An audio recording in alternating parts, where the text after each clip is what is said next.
할렐루야. 주님의 이름으로 환영합니다. 지난 6월 29일 날 정의당에서 포괄적 차별금지법 법안을 발의했습니다.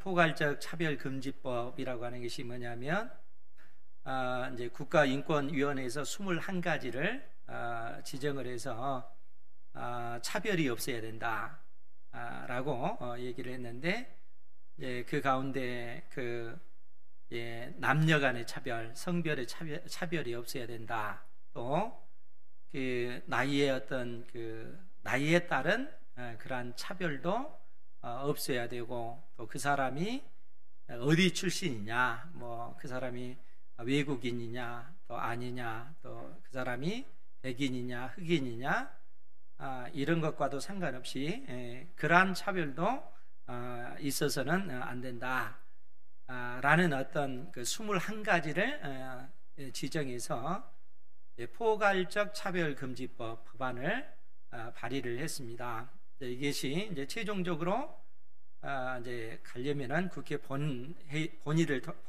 통해서 통과되게 되면 법이 효력을 발휘하게 되는 것이죠.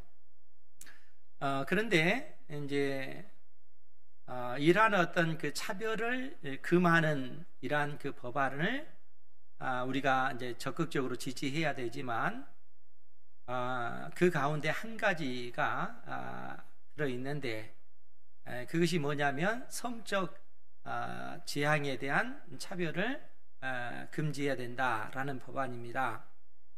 그러니까 21가지를 묶어서 차별금지 법안을 만들어서 발의를 한 것이죠. 그러면 이제 성적 지향에 관한 차별금지라고 하는 것이 무엇이냐면, 우리가 쉽게 얘기하면 남자가 남자를 사랑하고 여자가 여자를 사랑하는 이것에 대해서 차별이 없어야 된다라는 그런 내용입니다. 그러니까 남자와 남자가 좋아하면 함께 법적으로 결혼할 수 있고 가정을 이룰 수 있도록 해줘야 되고, 또 여자가 사랑하면 또 결혼을 해서 가정을 이룰 수 있도록 그렇게 해줘야 된다. 그리고 거기에 대한 차별이 없어야 된다라는 그런 법안입니다. 그런데 이제 이것이 심각해지는 이유가 뭐냐면, 이러한 어떤 법안이 통과되어지면은 나중에 성경에서 이야기하는 동성애 문제, 죄의 이 문제에 대한 것이 공적으로 선포되지 못할 그러한 위험성이 있습니다. 갈수록 이제 이러한 것들이 더 심해지게 되는 것이죠. 그리고 무엇보다도 이러한 어떤 동성애 문제는 하나님께서 금하시는 죄의 문제이기 때문에 그렇습니다. 그러한 어떤 사회적 그러한 현상들을 보면서 정말 인생이 무엇인지, 사람이 무엇인지, 이러한 부분에 대해서 우리가 깊이 생각을 해야 됩니다. 특별히 오늘 본문 말씀을 통해서 사람이 무엇으로 사는가, 우리가 익히 아는 그런 본문이고 들었던 설교지만, 다시 한번 사람은 무엇으로 사는가, 이 부분을 깊이 생각하는 은혜가 있기를 주님의 이름으로 축원드립니다. 기본적으로 사람은 밥으로 삽니다. 그렇죠? 밥으로 사는데, 우리 인생이 사람이 밥으로만 사는 존재인가 하면 그렇지 않다는 거예요. 하나님께서 오늘 우리에게 그 말씀을 해주고 계십니다. 특별히 오늘 이 본문의 내용은 예수님께서 공생애를 시작하시면서 두 번째 행하신 그러한 어떤 사건입니다. 그러니까 예수님께서 나이 30의 공생애를 시작하시면서 제일 먼저 행하신 일이 세례 요한에게 요단강에서 세례를 받으신 그 사건이었죠. 그러니까 많은 사람들은 세례 요한에게 나아가서 세례를 받을 때 그들의 죄를 고백하고 이 죄의 문제로부터 내가 하나님 앞에 은혜를 잊기 원합니다. 자유하기 원합니다. 죄의 사함을 얻게 하는 그러한 회개 세례를 받기 위해서 사람들은 세례 요한에게 나아갔는데, 예수님께서 받으신 세례는 창세 이후로 택한 백성들의 모든 죄를 예수님께서 짊어지시는 그러한 세례입니다. 그래서 나중에 세례 요한이 보라, 세상 죄를 지고 가는 하나님의 어린 양이다. 그러니까 지난주에도 말씀을 드렸지만 구약의 그 이스라엘 백성들이 하나님 앞에 범죄했을 때 그 죄의 문제를 해결하기 위해서 그 죄에 대한 삭스로 마땅히 내가 죽어야 되는데, 나 대신 짐승이 대신 죽임을 당하는 겁니다. 그래서 어린 양을 가지고 와서 내가 이러이러한 죄를 지었습니다, 이 죄가 이 어린 양에게 다 전가됩니다 라고 했을 때, 내 죄를 대신해서 이 어린 양이 죽임을 당하는 겁니다. 어린 양의 피를 통해서 내 죄가 용서함을 받는 것이죠. 그러니까 예수님께서 세례 요한에게 세례 받으신 이 사건은 택한 백성들의 모든 죄를 우리 주님께서 대신하여 짊어지시는 그 세상 죄를 지고 가는 어린 양으로서 그 죄를, 우리의 그 죄를 우리 주님께서 짊어지신 것입니다. 그것이 예수님께서 공생애를 시작하시면서 처음 행하신 그 일들이라는 거예요. 그런데 그러한 우리 주님께서 세례 요한에게 세례를 받으신 다음에 바로 어떤 일을 행하셨냐면, 유대 광야로 들어가셔서 40일 동안 금식하시는, 그리고 사단에게 시험 받으시는 그러한 내용이라는 거예요. 오늘 우리가 읽었던 이 본문의 내용입니다. 그래서 4장 1절 말씀에 보면, 그때 예수께서 성령에게 이끌리어 마귀에게 시험을 받으러 광야로 가사. 그런데 예수님께서 유대 광야로 들어가신 그 목적이 이제 분명하게 나왔는데, 그것은 뭐냐면 마귀에게 시험을 받기 위해서다라고 얘기합니다. 마귀에게 시험을 받으시기 위해서 예수님께서 광야로 들어가신 겁니다. 그러면 이 마귀는 이 시험을 통해서 그가 이루고자 하는 그런 목적이 어디에 있겠어요? 그것은 우리 주 예수 그리스도께서 택한 백성들의 모든 죄의 문제를 해결하시기 위해서 이 땅에 오셨고, 우리의 죄 문제를 해결하시기 위해서 십자가에 못 박혀 죽으시는 그 죽음의 문제, 즉 하나님께서 성자 예수님을 통해서 택한 백성들을 구원해 내시는 이 계획을 해방하기 위해서 마귀는 예수님을 시험하고 있다는 겁니다. 그런데 여기서 우리가 또 봐야 될 것이 뭐냐면, 그때 예수께서 성령에게 이끌려 마귀에게 시험을 받으러 광야로 가셨다는 거예요. 성령 하나님의 인도하심을 받아서 예수님께서 광야로 들어가셨다는 겁니다. 즉 이 말은 무슨 얘기냐면, 하나님께서도 우리 주 예수 그리스도를 통하여 뜻하신, 목적하신 바가 있다는 겁니다. 예수님께서 광야에서 시험을 받으시는 이 사건을 통해서 하나님께서 궁극적으로 이루시고자 하는 그 뜻이 있다는 거예요. 그러니까 여러분, 예수님께서 세례 요한에게 세례를 받으시고 광야로 들어가서 40일 동안 금식하신 것이 그냥 세례 요한에게 세례를 받았으니까 그럼 광야에 들어가서 40일 동안 금식하지, 우리처럼 그렇게 하신 것이 아니에요. 그렇게 하신 것이 아니라 하나님의 그 뜻을 이루시기 위해서 예수님께서는 사단에게 시험 받기 위해서 광야로 들어가셨고 40일 동안 금식하시면서 굶주린 상태에서 사단에게 시험을 받으셨다는 거예요. 그러면 여러분, 이 시험을 통해서 하나님께서 원하시는 그 뜻, 우리 주 예수 그리스도를 향하신 그 뜻이 어디에 있었을까요? 예수님께서 그냥 사단에게 시험을 받으신 것이 아니라, 그 예수님께서 사단에게 시험을 받으신 것은 하나님의 그 분명한 뜻, 하나님의 그 계획을 이루시기 위해서 시험을 받으신 거라는 거예요. 그 내용을 히브리서 2장 10절 말씀이 이렇게 말해주고 있습니다. 우리 함께 찾아보도록 하겠습니다. 히브리서 2장 10절인데 신약성경 355페이지입니다. 355페이지 보면 히브리서 2장 10절 말씀에 보면, 그러므로 만물이 그를 위하고 또한 그로 말미암은 이가 많은 아들들을 이끌어 영광에 들어가게 하시는 일에 그들의 구원의 창시자를 고난을 통하여 온전하게 하심이 합당하도다.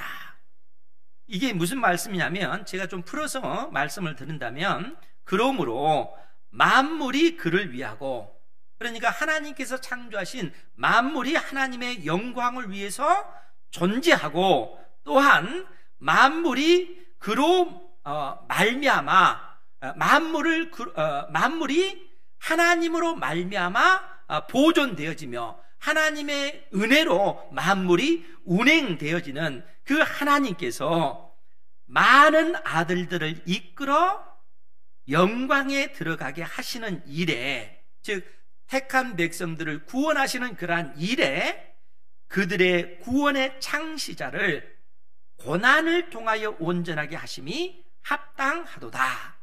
즉 이 말이 무슨 얘기냐면, 성부 하나님께서 택한 백성들을 구원해 내시기 위하여 이 땅에 성자 예수님을 보내셨고, 성자 예수님께서 택한 백성들을 온전히 구원하는 이 구원자로서 존재하기 위해서는 하나님께서 허락하신 그 모든 그 고난, 그 시험을 통과해야만 한다라는 그런 얘기입니다. 그러니까 우리 주님께서 온전한 구원자로서 이 땅에 구원의 창시자로서 존재하기 위해서는 성부 하나님께서 허락하신 그 모든 그 시험을 통과함으로써 구원자로서 온전해질 수 있다라는 그런 의미입니다. 그러니까 예수님께서 사단에게 시험을 받으시고, 아니 예수님의 그 전생애가 결국 사단이 시험하는 그 시험의 그 과정이었고, 우리 주님께서는 철저하게 하나님의 말씀에 순종함으로써 온전히 하나님의 말씀에 복종함으로써 결국에는 십자가에 못 박혀 죽으신 것입니다. 그러니까 우리 주님께서 온전히 하나님의 말씀에 순종함으로써 구원의 그 창시자로서 하나님께서 요구하시는 그 모든 요구를 충족시키셨다라는 그런 의미입니다. 따라서 우리 주님께서 이 광야, 유대의 이 광야로 들어가셔서 40일 동안 굶주리시면서 사단에게 시험 받으신 이 시험이 그냥 어떻게 하다 보니까 된 것이 아니라 하나님께서 우리 주 예수 그리스도에게 요구하신 것이고, 사단은 우리 주 예수 그리스도가 온전한 구원자로 서지 못하도록 미혹하기 위해서 시험하고 있는 그 시험의 그 내용이 바로 오늘 본문의 내용이라는 겁니다. 그렇기 때문에 이 본문의 내용을 우리가 좀 더 이제 깊이 살펴야 되는데, 다시 마태복음 4장 2절 말씀에 보면 예수님께서 이제 광야로 가사 40일을 밤낮으로 금식하신 후에 줄이신지라 시험하는 자가 예수께 나와서 이르되, 내가 만일 하나님의 아들이거든 명하여 이 돌들로 떡덩이가 되게 하라. 40일 동안 금식하셨기 때문에 우리 주님께서는 우리와 똑같은 육체를 입고 오셨기 때문에 그로 인해서 극심한 어떤 그 굶주림의 그 고통 속에 있는 것입니다. 이러할 때 이 사단이 예수님에게 하신 말씀이 내가 만일 하나님의 아들이거든 이 돌들로 떡덩이가 되게 하라. 하나님의 아들이라면 이 돌들을 능히 떡이 되도록 만들 수 있는 것 아니냐. 그러니까 그처럼 이 굶주리는 이러한 상황 속에서 이 돌들을 명하여서 떡덩이가 되게 해서 그 굶주림을 면하라, 그런 얘기죠. 그런데 여러분 생각해 보세요. 예수님께서는 하나님의 아들로 이 땅에 오셨기 때문에 우리 주님께서는 크신 권세와 크신 능력을 가지고 계신 분이시라는 거예요. 예수님께서는 명하시면 이 돌을 넉넉히 떡으로 바꾸실 수 있는 능력을 가지고 계신 분이십니다.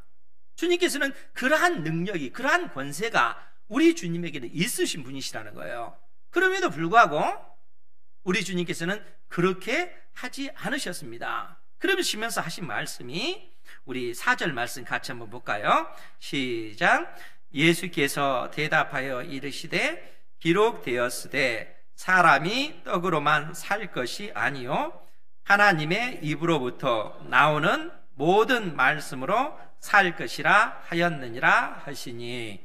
아멘. 우리가 익히 잘 아는 말씀 아닙니까? 사람이 떡으로만 살 것이 아니요 하나님의 입으로부터 나오는 모든 말씀으로 살 것이라. 물론 우리의 그 육신의 그 생명을 유지하기 위해서는 우리가 밥을 먹어야 되죠. 먹을 것이 있어야 됩니다. 그런데 예수님께서는 사람은 그 떡으로만 사는 존재가 아니다 라고 이야기합니다. 그러니까 인생의 그 의미가, 인생의 그 가치가 먹는 문제로 해결되는 것이 아니라 참으로 우리 인생이 의미 있고 하나님 앞에 가치 있는 그러한 인생이 되기 위해서는 하나님의 말씀에 순종하는 삶을 살아야 된다 하는 겁니다. 하나님의 약속의 말씀을 의지하여 순종하는 삶을 살아갈 때 우리 인생이 의미 있고 가치 있는 그러한 인생이 된다는 것입니다. 이 진리 가운데 여러분들이 살아가는 은혜가 있기를 주님의 이름으로 축원드립니다. 우리 주님께서 이 말씀을 하시는 거예요. 그런데 이 말씀을 우리가 익히 잘 알다시피 신명기서 8장 3절 말씀을 지금 우리 주님께서 인용하고 계십니다. 우리 신명기 8장은 우리가 너무나 자주 본 말씀이지만 같이 한번 또 보겠습니다. 우리 신명기 8장 274페이지예요. 274페이지 신명기 8장 3절에 있는 말씀인데 1절부터 8장 1절부터 제가 보겠습니다. 신명기 8장 1절 말씀에 보면 내가 오늘 명하는 모든 명령을 너희는 지켜 행하라. 그리하면 너희가 살고 번성하고 여호와께서 너희 조상들에게 맹세하신 땅에 들어가서 그것을 차지하리라.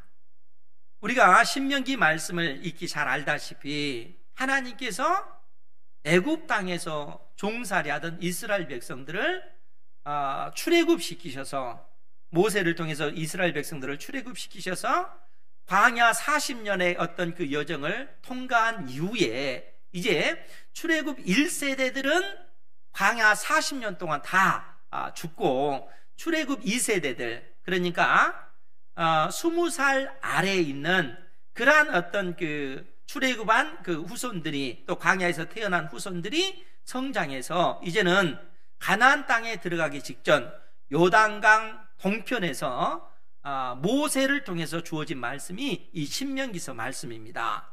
그러니까 이 신명기서 말씀을 받은 이스라엘 백성들은 이 말씀을 통해서 교훈을 받고 이제는 요단강을 건너가면 하나님께서 약속해 주신 땅, 믿음의 조상 아브라함과 이삭과 야곱에게 약속하신 그 땅에 이제는 들어가게 되는 거예요. 그런데 그 땅에 들어가기에 앞서서 지금 하나님께서 모세를 통해서 이스라엘 백성들에게 권면의 말씀을 해주고 있는 거예요. 너희들이 약속의 땅 가나안 땅에 들어가는 것, 이것은 하나님께서 오늘 너희들에게 주신 약속이 아니고 이미 너희들의 믿음의 조상 아브라함과 이삭과 야곱에게 약속한 땅이라는 거예요. 그렇기 때문에 신명기 6장 10절 이하의 말씀에 보면 하나님께서 뭐라고 말씀하셨냐면 바로 앞이니까 같이 한번 찾아보죠. 신명기 6장 10절 이하의 말씀에 보면 내 하나님 여호와께서 내 조상 아브라함과 이삭과 야곱을 향하여 내게 주리라 맹세하신 땅으로 너를 들어가게 하시고 내가 건축하지 아니한 크고 아름다운 성읍을 얻게 하시며 내가 채우지 아니한 아름다운 물건이 가득한 집을 얻게 하시며 내가 파지 아니한 우물을 차지하게 하시며 내가 심지 아니한 포도원과 감람나무를 차지하게 하사 내게 배불리 먹게 하실 때에 너는 조심하여 너를 애굽 땅 종되었던 집에서 인도하여 내신 여호와를 잊지 말고 내 하나님 여호와를 경외하며 그를 섬기며 그의 이름으로 맹세할 것이니라. 지금 여러분, 하나님께서 이스라엘 백성들에게 가나안 땅에 들어가기 직전에 있는 이스라엘 백성들에게 하신 말씀이 이 가나안 땅은 이미 너희들의 믿음의 조상 아브라함과 이삭과 야곱에게 약속한 땅이다. 너와 너 후손들에게 이 땅을 주겠다, 하나님께서 약속해 주셨다는 거예요.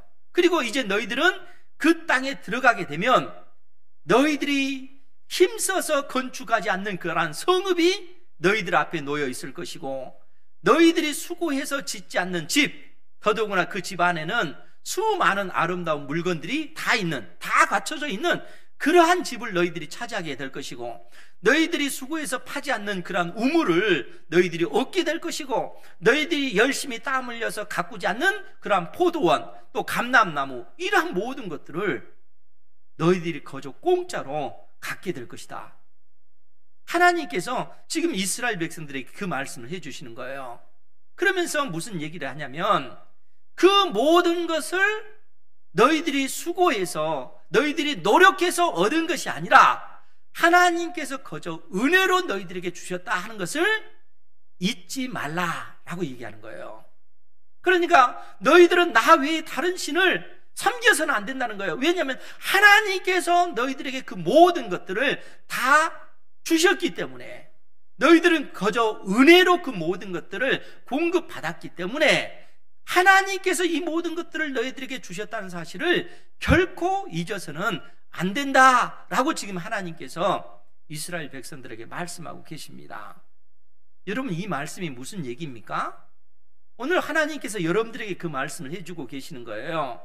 하나님께서 여러분들에게, 너희들에게 있는 그 건강, 너희들이 좋은 그 집을 사서 또 그 안에서 아름다운 그 가정을 가꾸고 또 좋은 직장을 갖고 이 땅에서 행복하게 복을 누리고 살아가는데, 그 모든 것들이 너희의 힘과 너희 능력으로 얻은 것이 아니라 하나님께서 그 모든 것을 은혜로 주셨다는 것을 잊지 말라라고 지금 하나님께서 오늘 우리에게 말씀하고 계시는 겁니다. 이 진리를 잊지 마시기 바랍니다. 이 진리를 잊어버리게 될 때 사람들은 교만해지는 거예요. 내 힘과 내 능력으로 이 모든 것을 이뤘어, 내가 다른 사람들보다 뛰어나서 내 능력이 탁월해서 이 모든 것을 얻었어, 사람들은 이렇게 교만해질 수 있다는 거예요. 하나님을 잊어버리면, 하나님께서 그 모든 것을 다 주셨다는 것을 잊어버리게 되면 사람들은 그처럼 교만해지고 오만해지는 것입니다.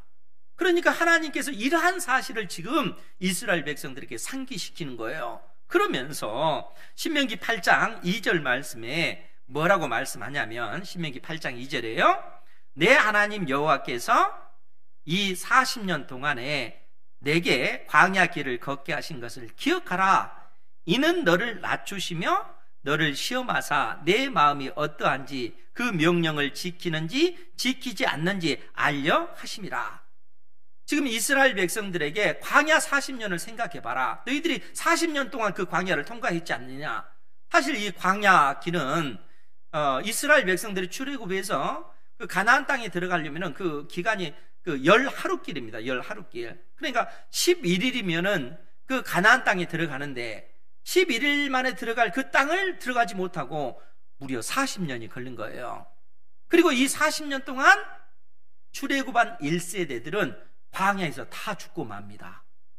그러니까 출애굽한 20세 이하에 있는 그 아이들만 살고, 또 광야에서 태어난 자녀들만 살고, 그 이상의 사람들은 여호수아, 갈렙 외에는 다 죽었다는 거예요. 그러면 여러분, 이 광야에서 40년 동안 그들이 왜 죽었습니까? 그들에게 먹을 양식이 없어서 죽었지요? 그런 게 아니잖아요. 광야는 실상 먹을 양식이 없어야 정상인데, 그래서 사람들이 거기서 굶어 죽어야 정상인데, 그들은 40년 동안 먹을 양식이 없어서 굶어 죽지 않았습니다. 그들이 출애굽 1세대들이 이 광야에서 죽은 그 이유가 뭐냐면 하나님의 말씀에 불순종했기 때문에 그렇다는 거예요. 하나님을 믿지 못하고, 그리고 믿지 못하기 때문에 불순종하는 그런 삶을 살았기 때문에 결국 하나님께서 그들을 향해서 진노하셔서 그들이 이 광야에서 다 죽는 것입니다. 불뱀에 독사에 물려서 죽기도 하고, 또 땅이 갈라져서 그 갈라진 틈으로 수많은 사람들이 빠져들어가서 죽기도 하고, 또 하나님께서 그 땅에 그들에게 전염병을 내리셔서 전염병으로 그들이 죽어갔다는 거예요. 그렇게 40년 동안 출애굽 1세대들이 하나님의 말씀에 불순종함으로 그렇게 죽어져 간 겁니다. 그들에게 양식이 없어서 먹을 것이 없어서 죽는 것이 아니라 하나님께서 매일 아침 그들에게 만나를 내려주셨잖아요. 그러니까 그러한 어떤 그 과정을 너희들 생각해 봐라. 왜 하나님께서 광야 40년의 이 길을, 광야 길을 너희들에게 걷게 하셨는가 생각해 봐라는 거예요. 그러면서 하나님께서 신명기 8장 3절 말씀을 통해서 너를 낮추시며 너를 줄이게 하시며 또 너도 알지 못하며 내 조상들도 알지 못하던 만나를 내게 먹이신 것은 사람이 떡으로 사는 것이 아니요 여호와의 입에서 나오는 모든 말씀으로 사는 줄을 내가 알게 하려 하심이니라. 하나님께서 광야 40년 동안 그들에게 매일 아침 하늘에서 만나를 내려주는 그러한 어떤 그 기적을 경험하게 해주신 거예요. 그러니까 그들은 광야에서도 그 먹을 것이 없어서 굶어 죽는 그러한 사람이 없었습니다. 물론 굶주림은 경험을 했어요. 배고픈 것은 경험하고 목마른 것은 경험을 했지만 그로 인해서 죽는 사람은 없다는 거예요. 하나님께서 이러한 과정을 통해서 왜 내가 너희들을 이 광야길을 걷게 하신 것인지 40년 동안 이 광야에서 너희들이 어떻게 살았는지 생각을 해봐라. 그러면서 하나님께서 사람이 사는 것은 떡으로 사는 것이 아니라 하나님의 말씀으로 산다는 거예요. 하나님의 약속의 말씀을 의지해서 살아가는 존재들이라는 겁니다. 하나님께서 우리에게 그러한 사실을 교훈해 주고 계시는 거예요.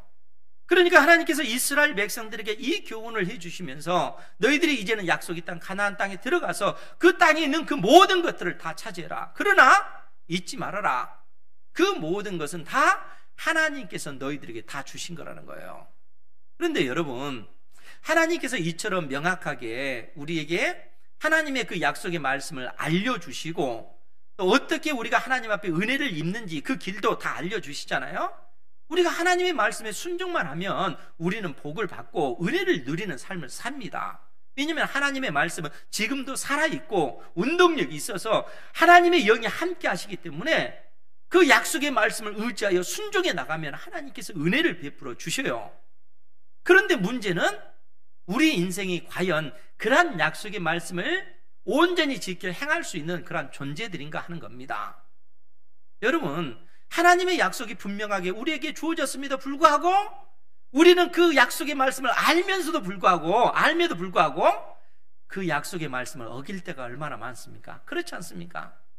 이것이 우리 인간의 연약한 모습이죠.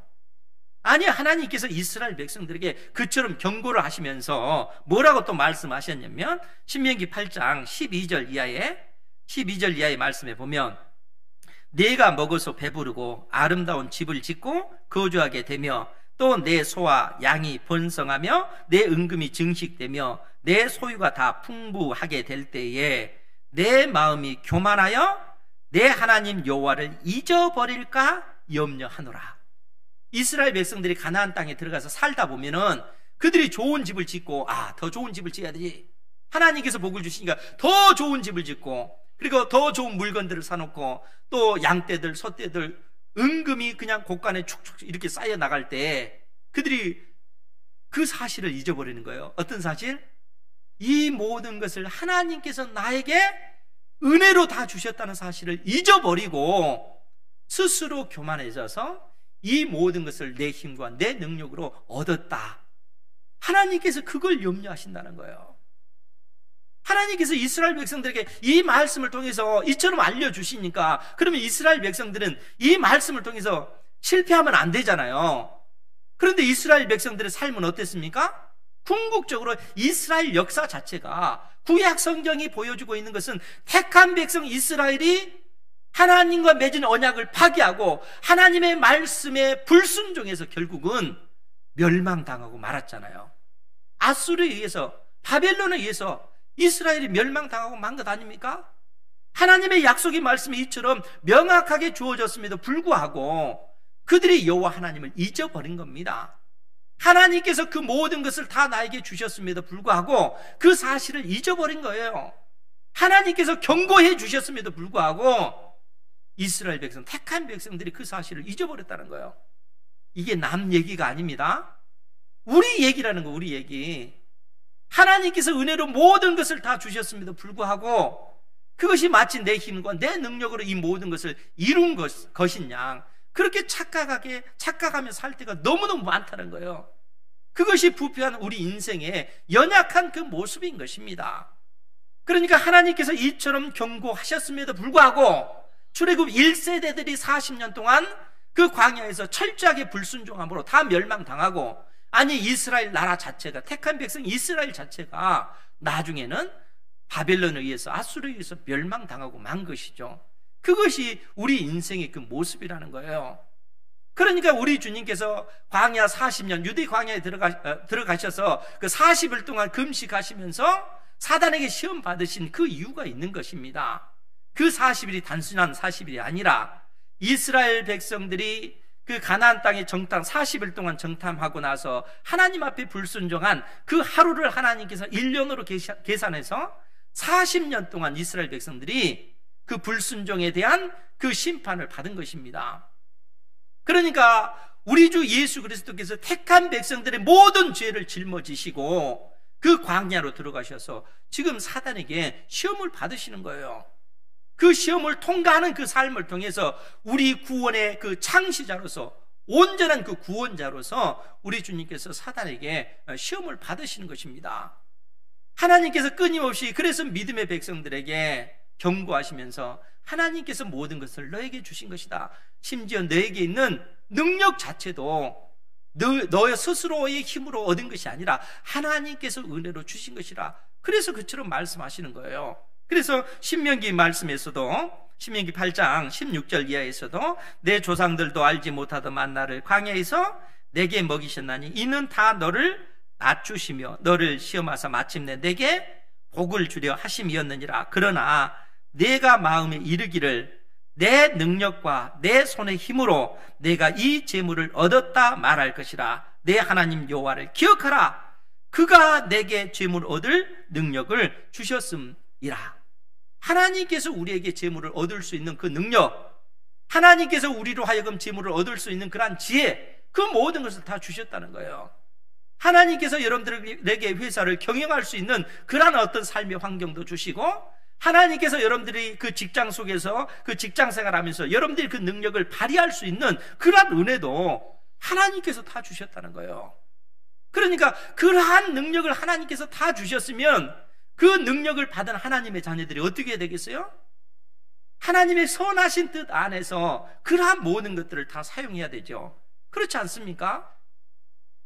오늘날 우리가 우리 인생의 그 모습을 보면, 우리가 열심히 일을 해서 돈을 벌고 또 많은 어떤 그 재물을 얻었을 때 어떤 사람들을 보면은 참 그러한 어떤 그 재물을 자기 멋대로 쓰잖아요. 그래서 야, 그처럼 많은 그 재물을 그처럼 낭비하면서 그렇게 사냐. 사람들이 비난하면 내 돈 가지고 내 마음대로 하는데 누가 간섭해, 이런 식이잖아요. 내가 벌어서 내 돈, 내 건 내 마음대로 쓰는데 누가 간섭해, 이러잖아요. 근데 이것이 하나님 앞에 얼마나 큰 죄악인지 그것을 생각을 하셔야 돼요. 여러분, 어떤 그 회사를 경영할 때도 그 회사의 어떤 그 지출 그 내역을 나중에 감사를 하잖아요.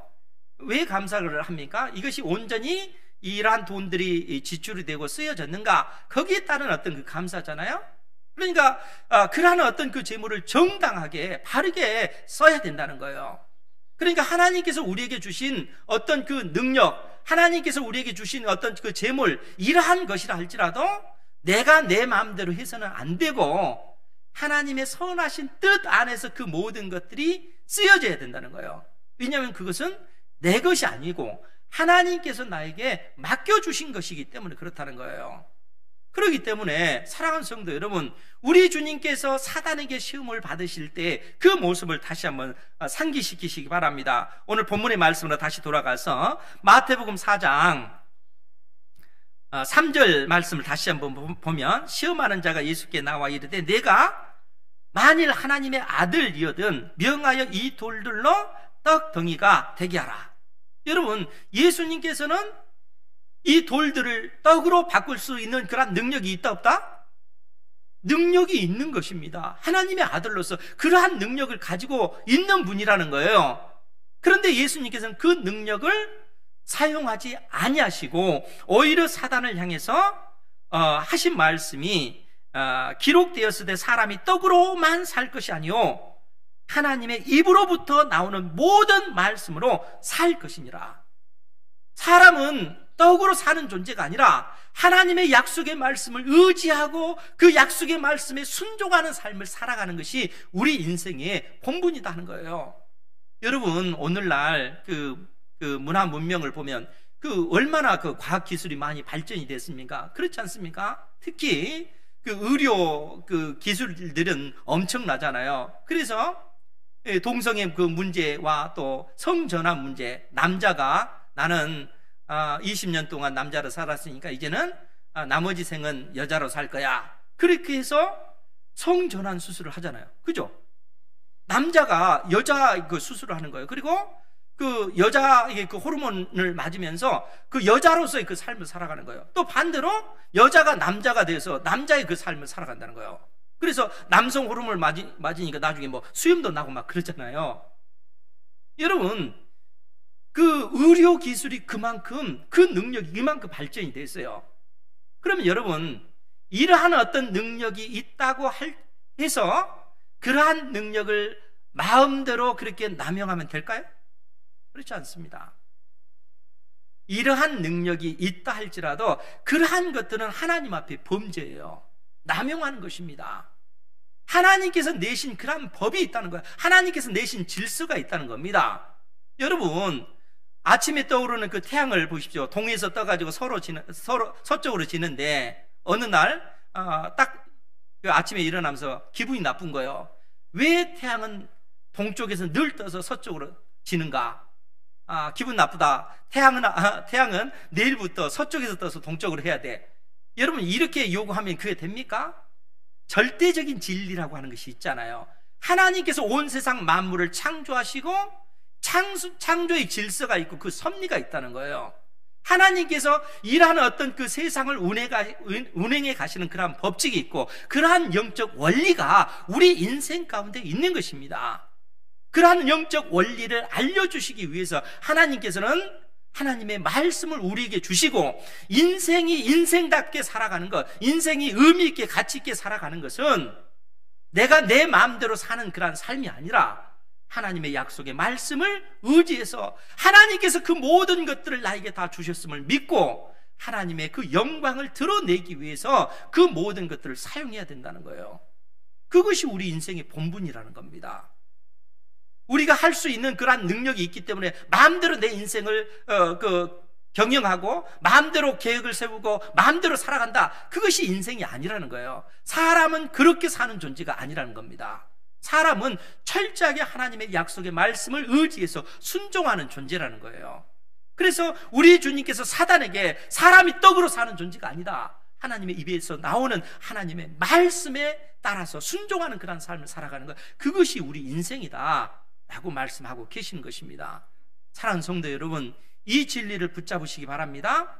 우리 주님께서 이 길을 걸으셨다는 거예요. 그래서 우리가 히브리서 2장 18절 말씀에 보면, 제가 읽어드릴게요. 히브리서 2장 18절에 보면, 그가 시험을 받아 고난을 당하셨은즉 시험 받은 자들을 능히 도우실 수 있느니라. 또한 히브리서 4장 4장 15, 16절 말씀에 보면, 히브리서 4장 15, 16절에 보면, 우리에게 있는 대제사장은 우리의 연약함을 동정하지 못하실 리가 아니요, 그러니까 우리의 연약함을 이해하지 못하실 이가 아니요, 모든 일에 우리와 똑같이 시험을 받으신 이로되 죄는 없으시니라. 여러분, 왜 예수님께서는 죄가 없으셔요? 예수님께서는 모든 일에 우리와 똑같이 시험을 받으신 분이시라는 거예요. 그런데 그분은 죄가 없습니다. 왜요? 그분은 온전히 하나님의 말씀에 순종하는 삶을 살았기 때문에 33년의 그 생일 동안 십자가에 못 박혀 죽기까지 하나님의 아들로서 온전히 율법을 지켜 행해 나가시고 온전히 그 시험을 통과하셨기 때문에 그렇다는 거예요. 그렇기 때문에 그분은 우리와 똑같은 분이시지만 죄는 없으신 분이십니다. 그렇기 때문에 우리 주님은 구원의 완성자이신 거예요. 완전한 구원자로 이 땅에 오셨고, 택한 백성들의 그 모든 죄 때문에 십자가에 못 박혀 죽으신 것입니다. 뿐만 아니라 우리에게 영원한 생명 주시기 위해서 죽음의 권세를 이기시고 부활하신 하나님의 아들 되셨다는 거예요. 우리 주님께서 우리를 위해서 이처럼 놀라운 일들을 행하신 것입니다. 뿐만 아니라 16절에 보면, 히브리서 4장 16절에 보면, 그러므로 우리는 긍휼하심을 받고 은혜를 받고 하나님 앞에 불쌍히 여기심을 받고 늘상 하나님의 그 뜻대로 살아야 되는데 그렇게 살아가지 못하고 넘어지는 우리 주 예수 그리스도로 말미암아 긍휼하심을 받고 때를 따라 돕는 은혜를 얻기 위하여 은혜의 보좌 앞에 담대히 나아갈 것이니라. 우리가 그런 존재가 되었다는 거예요. 우리 주 예수 그리스도를 통해서 모든 시험을 이기시고 승리하신 우리 주 예수 그리스도 안에서, 그래서 우리가 담대히 하나님 앞에 나아갈 수 있는 그런 존재가 됐다라고 성경은 이처럼 말씀해 주고 있다는 겁니다. 사랑하는 성도 여러분, 하나님을 사랑하시기 바랍니다. 하나님의 약속의 말씀을, 그래서 이 약속의 말씀이 절대적인 그 진리임을 믿고 그 말씀에 순종하는 삶을 살아가야 되는 것입니다. 이 세상 사람들은 그런 지혜가 없습니다. 분별하는 그 기준이 그들에게는 없습니다. 그렇기 때문에 그들은 시대마다 그 시대의 흐름에 따라서 다수가 원하면 그것이 그들의 법이 되는 거예요. 다수가 원하면 성전환하는 그러한 것들이 그냥 허용되어지고, 다수가 원하면 남자와 남자가 결혼한 것이 합법화되어지는 겁니다. 그러나 그것은 하나님 앞에 불법이라는 거예요. 그것은 하나님 앞에 죄라는 거예요. 사람은 그런 존재가 아니라는 거예요. 사람은 떡으로 사는 존재가 아니라 하나님의 약속의 말씀을 알고 그 말씀에 순종하는 존재라는 거예요. 그 삶이 우리 인생을 가치 있게 만드는 것입니다. 이 진리를 여러분들의 마음속에 견고히 새기셔서 하나님 앞에 또 영광 돌리는 그런 삶이 되기를 주님의 이름으로 축원드립니다. 기도하겠습니다.